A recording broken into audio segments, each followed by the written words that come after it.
반갑습니다. 교회에 들어오는 모든 사람들은 옷을 입고 오죠. 예, 맞습니다. 옷을 입고 와야죠.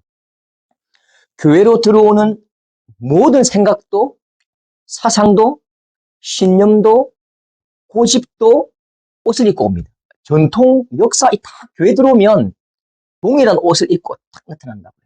내 고집도 교회 속으로 들어오면 신앙의 옷을 입고 나타나고, 내 아집도, 내 사상도, 내 신념도 교회 속에서 표출될 때는 신앙의 옷을 입고, 믿음의 옷을 입고 드러납니다. 역사와 전통도요, 교회 안에서 표출될 때는 전부 다 신앙이고 진리의 옷을 입는다니까요. 그런데 이게 정말 하나님의 뜻, 예수님의 계획일 수 있을까요? 교회 안에서 싸우면요, 이게 수습이 안 됩니다. 왜 그런지 아십니까? 각자 전부 다 자기가 하나님의 뜻이기 때문에. 각자 자기가 하나님의 뜻대로 하고 말씀대로 사는 사람인데, 저 사람이 잘못됐다라고, 저 사람이 사탄의 게임에 빠졌다고 그렇게 몰아붙이니까요. 교회 안에서 싸우면 완전히 수습도 안 되고 화해도 안 됩니다. 정말 우리가 가지고 있는 열심과 열정과 우리의 생각들이 하나님의 뜻, 정말 말씀에 근거한 것인가, 굉장히 중요한 문제입니다. 여기에서 우리가 정확한 판단을 내지 못하면 우리는요, 열심히 하면 할수록 사람을 괴롭히고, 죽도록 최선을 다하면 다할수록 교회를 더 어지럽히고 복음의 대적자가 되는 거죠. 바울 이야기 아시죠? 사도행전 9장에 보면 드디어 이제 사울이 등장하는데, 사울이 악한 자가 아니잖아요. 사울은 하나님의 말씀을 가지고요, 하나님의 말씀에 대한 이 열정으로 예수 믿는 사람들을 잡아 죽이러 간다고요. 당연히 저 사람들은 죽어도 된다고 생각했다니까요. 그런데 예수님을 만난 후부터 예수님의 광채가 임하면서 눈이 멀어버리고 그냥 아무것도 보지 못하게 되죠. 나중에 아나니아를 통해서 안수함으로 그의 눈에 비늘이 벗겨지니까 새로운 것이 이제 보이게 되는 것이죠.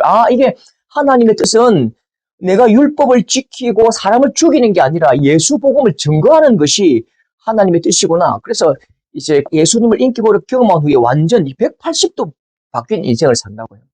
내가 가지고 있는 열심, 내가 가지고 있는 열정, 사상, 신념, 그게 정말 하나님의 뜻, 예수님의 마음이 아닐 수 있는 거죠. 그럼 어떻게 그걸 알 수 있을까요? 저도 참 부끄러운 일인데요. 제가 진짜 부끄러운 이 사건 하나가 있습니다. 제가 대학교 1학년 때 굉장히 뜨거웠거든요. 신학 대학 1학년 때 너무너무 뜨거웠습니다. 시골에서 올라와서요. 정말로 순교하라면 순교할 만큼 그 정도로 뜨겁게 그렇게 신앙생활을 했었습니다. 그리고 신학과에는 이 전체 경건회가 있고 자체 경건회가 있거든요. 전체 경건회는 이제 학점을 이수해야 되기 때문에 일주일에 2번, 또 자체 경건회가 또 있어요. 그 일주일에 4번을 예배를 드리는 거예요. 이것도 지금 생각하면 조금 너무 과한데요. 우리 대학에 갔잖아요. 우리는 교회 간 게 아닌데 대학에 공부를 하러 갔는데 일주일에 4번 예배는 조금 심한 거 아닌가요? 근데 이제 제가 과 대표를 맡았습니다. 굉장히 열심히 기도하고 막 산에 올라 기도하고 밤에 고갈산 올라가서 기도하고. 그런데 우리 신학과 친구들 중에 자체 경건회를 안 오더라고요. 자체 경건회를 좀 빠지는 친구들이 많았어요. 제가 어떻게 했습니까? 그때 화를 안 냈습니다. 다 불러 모아가지고 이렇게 했다니까요. 지금도 좀 창피한데요. 막 눈물을 흘리면서요. 너희들이 주의 종이 되겠다고 와서 그따위로 신앙을 그렇게 하냐고, 주의 종이 돼서 예배를 빠지냐고, 그따위로 하려면 집어쳐! 하고 막 이 장단을 치면서 확 나가버렸다니까요. 제 행동이 대단하다고요? 제 행동이 대단하네라고 혹시나 생각하신 분이 있다면 여러분들 고민해 보셔야 됩니다. 보십시오. 우리 모두는 대학을 갔잖아요. 고신대학교 신학과 대학을 갔잖아요. 대학의 핵심 원리가 뭐죠? 자율과 책임이죠. 자율적으로 수업에 가도 되고 안 가도 됩니다. 내가 수업 가기 싫으면 안 가도 돼요. 단 책임은 내가 지는 거죠. 그게 성인이라고요. 근데 그 당시에 내 마음에 어떤 마음이 있을까요? 마치 완장을 찬 것처럼 사람들 통제하려 하고, 어린 시절 초등학교 중학교 때 반장이 손바닥 때리는 것처럼 많은 사람들을 함부로 내가 내 마음대로 이렇게 할 수 있고 호통칠 수 있다라고, 그렇게 아주 나쁜, 열심이지만 그 친구들과 동기들을 배려하지 않는 거죠. 지금 보면요, 모든 게 틀린 생각이고 틀린 말입니다. 그런데 그 당시 나는 눈물로 이야기했다니까요. 간절하게 이야기했다니까요. 또 저도 이제 학부 3, 4학년 때 설교하면서 장로님들이 그리가 됩니까? 권사님들이 그리가 됩니까? 얼마나 이게 참 어이없는 이야기를 했는지 모르겠습니다. 저도 기억이 납니다. 주일 서울이나 가족끼리 강원도 가면 휴가 가면 주일 못 올 수 있잖아요. 그럼 예배 드릴 수 있고 교회가 없으면 자기들끼리 예배 드려도 되잖아요. 근데 그때는 왜 그런지요? 그냥 막 안 될 것 같아요. 그래서 장로가 돼가지고 권사가 돼가지고 주일 그 자리를 못 지키니 그게 장로입니까? 아이고 제가 지금 생각해도 얼마나 제가 부끄러운지요. 저는 그때 열심히 했다니까요. 성경을 근거로 해서 설교했다니까요. 근데 그 열심히 지금 생각하면 너무 형편이 없는, 너무 버릇없는, 너무 몰지각한 외침이었던 거죠.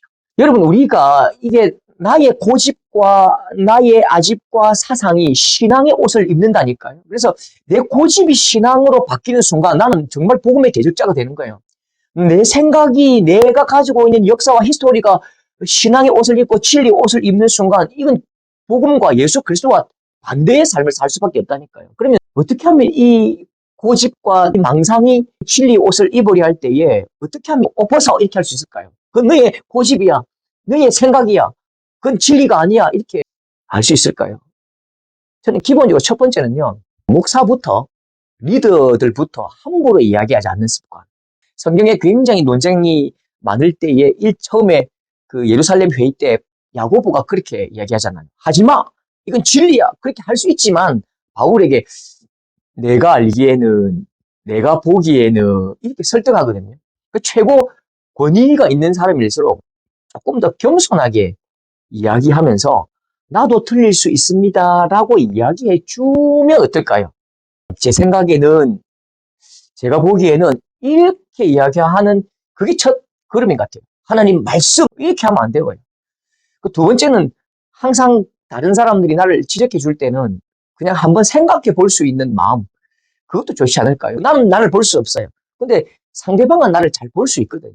다른 사람들의 이야기에 대해서 너무 나를 반대한다든지 나를 대적한다 그렇게 생각하지 말고요. 저분이 나를 사랑하셔서 하나님께서 나에게 거울로 주셨구나. 그렇게 한번 상대방의 언어를 통해서 내가 한번 내 모습을 비춰볼 수 있다면 어떨까요? 더 중요한 그 세 번째는 성령 하나님의 조명하심이지요. 결국 바울도요.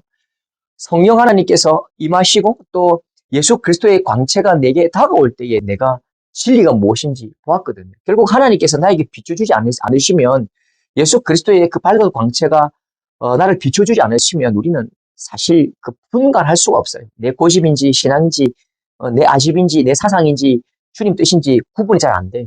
겸손하게 하나님 내가 뭔가 결정하고 이야기할 때에 하나님 이것이 정말 예수님의 마음입니까? 좀 비춰달라고 내 마음에 주님 뜻 좀 알게 해달라고 그렇게 겸손하게 낮아질 수 있다면 우리가 이 고집이 아집이 사상이 신앙의 옷을 입고 사람들 괴롭히고 학대하는 권력화된 이 구조 속에서 조금 자유로울 수 있지 않을까?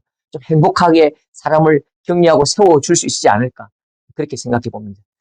예, 항상 제 생각도 다 맞는 것 아닙니다. 아시죠? 감사합니다.